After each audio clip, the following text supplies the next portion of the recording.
Le cinéma au service de la paix. La première ministre Judith Suminwa Tuluka a reçu à Kinshasa Cynthia Pinet, productrice du film Munganga. Une œuvre qui met en lumière la résilience de femmes à l'est de la RDC et retrace le combat du docteur Mukwege, prix Nobel de la paix 2018. La productrice française a salué l'échange constructif avec la chef du gouvernement et souligné l'importance de faire de ce film un outil d'éducation, de sensibilisation et de paix, tant à RDC qu'à l'international. Depuis le début que je suis là, en fait, je suis là pour un seul but qui est Munganga, donc ce film qui met en lumière le parcours de Denis Mukwege et la résilience des femmes à l'est de la RDC.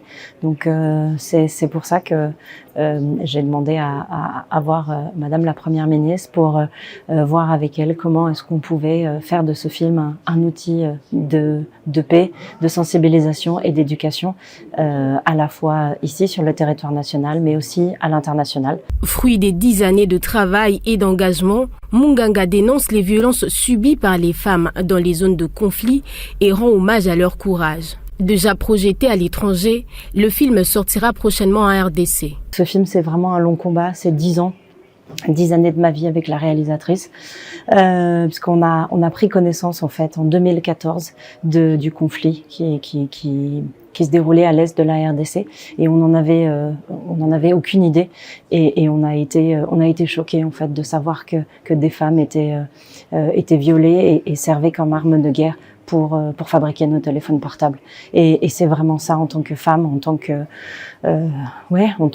humaniste.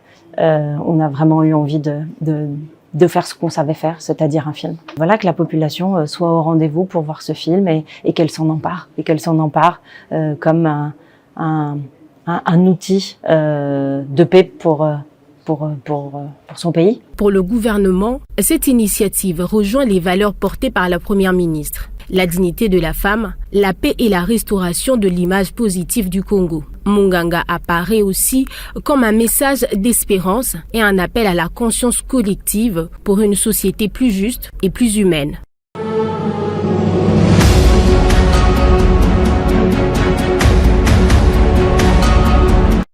Nouvelle étape dans la modernisation de l'administration éducative en RDC. Le secrétaire permanent de la Commission nationale de l'UNESCO dispose désormais d'un nouveau cadre organique accompagné d'un référentiel des emplois et compétences. La cérémonie officielle d'agrément s'est tenue à Kinshasa sous la présidence du vice-premier ministre de la fonction publique, Jean-Pierre Liaou, et du vice-ministre de l'Éducation, Théodore Kazadi, représentant de la ministre d'État Raïssa Malou. Ces documents, fruit d'un travail conjoint entre les ministères concernés et l'UNESCO, marquent une réforme structurelle majeure. Le réforme cadre fixe un effectif plafond de 988 agents contre 739 auparavant pour une gestion plus efficace et transparente des ressources humaines. Les référentiels, forts de 764 pages, précisent les missions et les compétences requises à chaque niveau, de l'administration centrale aux antennes provinciales. Aujourd'hui, il faut remercier de vive voix le VPM de la fonction publique, Excellence Liaou, ainsi que toutes les équipes. D'un côté, les experts du ministère de la fonction publique, de l'autre côté, les ministères de notre sous-secteur, donc le ministère de l'Éducation nationale et Nouvelle Citoyenneté, pour avoir travaillé ensemble afin de nous produire le nouveau cadre organique ainsi que le référentiel, ce qui est une fierté aujourd'hui, et nous nous engageons à appliquer tout ce qui est prévu suivant les normes et directives telles que dictées par le VPM de la fonction publique. À travers cette initiative, nous avons la possibilité de maîtriser l'effectif et récupérer les moyens que l'État était en train de perdre. Pour le gouvernement, cette réforme s'inscrit dans la vision du président Félix Tshisekedi, celle d'un État moderne, performant et mieux organisé, où chaque poste trouve désormais sa juste place au service de l'éducation, de la culture et du développement.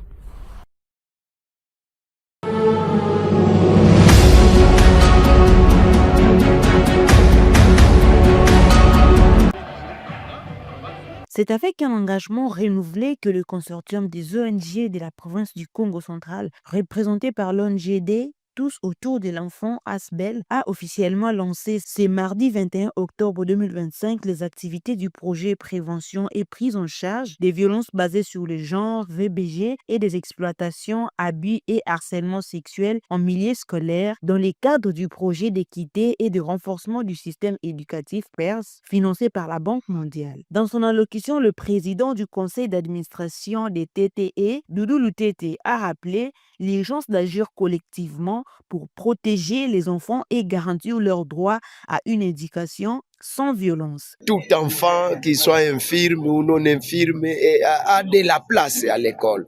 Elle est enceinte, elle est allaitante, elle venait d'accoucher.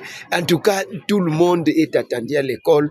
Et il suffit de prendre l'inscription parce que l'éducation de base avait déjà été rendue gratuite. La cérémonie tenue dans la salle polyvalente de l'Institut Kola à Mbanza-Ngungu a réuni des acteurs clés du secteur éducatif, des représentants des institutions publiques, les confessions religieuses ainsi que des organisations de la société civile. Cet événement marque une étape cruciale dans la lutte contre les violences scolaires avec pour objectifs principaux sensibiliser sur les risques liés au VBG et EAS, renforcer les mécanismes de signalement et de prise en charge des victimes, promouvoir un environnement scolaire sûr et inclusif pour tous les enfants.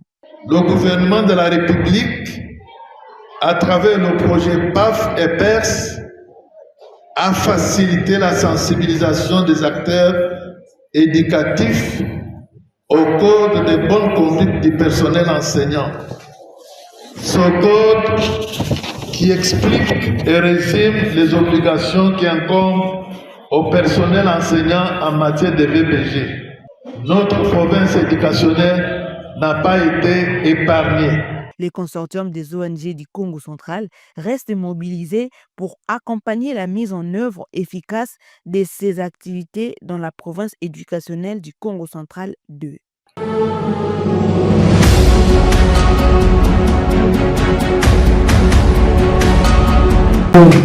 L'Institut supérieur technique médical et professionnel de santé, ISTEM-PRO, a marqué le coup d'envoi de l'année académique 2025-2026 le mercredi 22 octobre 2025 par une cérémonie solennelle organisée dans l'enceinte de l'établissement situé dans la cité de Kisantu, territoire de Madimba, province du Congo central. Placée sous les signes de l'excellence et de la discipline, cette rentrée a été l'occasion pour le directeur général Konde Makaya Dersi d'adresser un message fort à l'ensemble de la communauté éducative. Dans son allocution, le DG a exhorté les étudiants ainsi que les personnels administratifs et enseignants à redoubler d'efforts pour garantir une année encore plus fructueuse que la précédente. C'est avec un sentiment de joie et de responsabilité, d'espérance que je prends la parole à ces jours solennels de déclarer ouverte l'année académique 2025-2026 à l'Institut supérieur de technique médicale pour professionnels de santé ISTEM-PRO Kisantu. Cette cérémonie, symbole de renouveau, marque non seulement la reprise des activités académiques, mais aussi la continuité de nos missions nobles, celle de former des professionnels compétents, responsables et engagés au service de la santé et du développement de notre communauté. À nos chers étudiants, véritables acteurs et raison d'être de notre institution pour leur discipline et leur volonté d'apprendre. L'application, les sérieux et l'engagement sont les clés de la réussite, a-t-il déclaré, tout en rappelant l'importance de la rigueur académique et de l'éthique professionnelle dans les formations dispensées à l'ISTEM-PRO. Il a également insisté sur la nécessité d'une collaboration harmonieuse entre tous les acteurs pour maintenir la réputation d'excellence de l'Institut. Cette cérémonie, empreinte des motivations et d'espoir, a permis de renforcer la cohésion au sein de l'ISTEM-PRO et de poser les bases